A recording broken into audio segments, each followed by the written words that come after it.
The tilt shift effect is a really fun way to stylize your images in a very unique way. Inside Perfect Effects, you have the ability to add separate lens blur layers to customize each part of your image. Let me go ahead and show you how it works. Once you have your image open inside Effects, on the left-hand side of the screen in your Filters library, you'll want to open up the Lens Blur category. Right up at the top is a filter preset called Tilt Shift, and we'll go ahead and click once to apply it. The lens blur layer is applied, and it has a masking bug attached to it, which means that the center section of our image is going to remain in focus while the top and the bottom will blur.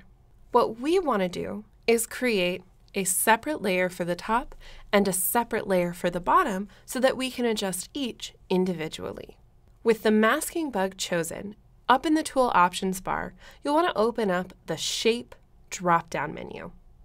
In here, it's set to Reflected Gradient, but we want to change this into a gradient-based masking bug. So go ahead and select that option, and now it's split the image into two. The bottom half is blurred while the top half remains in focus.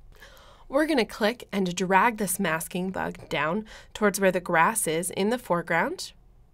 And then using the dotted lines on the top and the bottom, we can adjust the feathering amount around the edge. We want to drop that down pretty low because we don't need a very strong feather for this section of our image. Now on the right-hand side in the Filter Options pane, we can make changes to the blur that's happening. There's the amount slider, which adjusts how intense we want that blur to be. We're going to go ahead and keep that down pretty low here. Because the grass already has a blur, we don't need to add too much. We also have the opportunity to go down and change things like the highlight blooming, the brightness, and the contrast in the section that's been softened. I'm going to take the brightness slider and move that over to the left to darken the area in the foreground. Now back up in the filter stack on the top right-hand side of your screen, there's a small button on the bottom left that's indicated with a plus sign. When I click on that, it will add a new empty layer in my filter stack. This gives us the ability to add a second lens blur filter where we're going to blur the top half of this image where the mountains are in the back. Back on the left-hand side in your Filters library, click once again on your Tilt Shift filter. It will apply the exact same reflected gradient mask, so we'll go back up to the Shape drop-down menu one more time and choose Gradient. Now this time, we need to move the gradient around. On the right-hand side of the masking bug, there's a small button that gives you the ability to rotate it. So I'll click and drag to move this into place.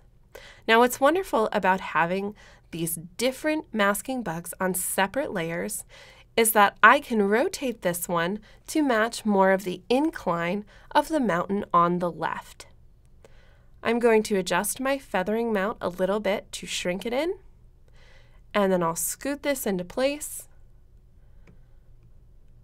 and there we go. Now on the right-hand side in the Filter Options pane, I can scroll down and make other adjustments. For this image, I want to add more blur to the background. So I'll take the amount slider and move this over to the right.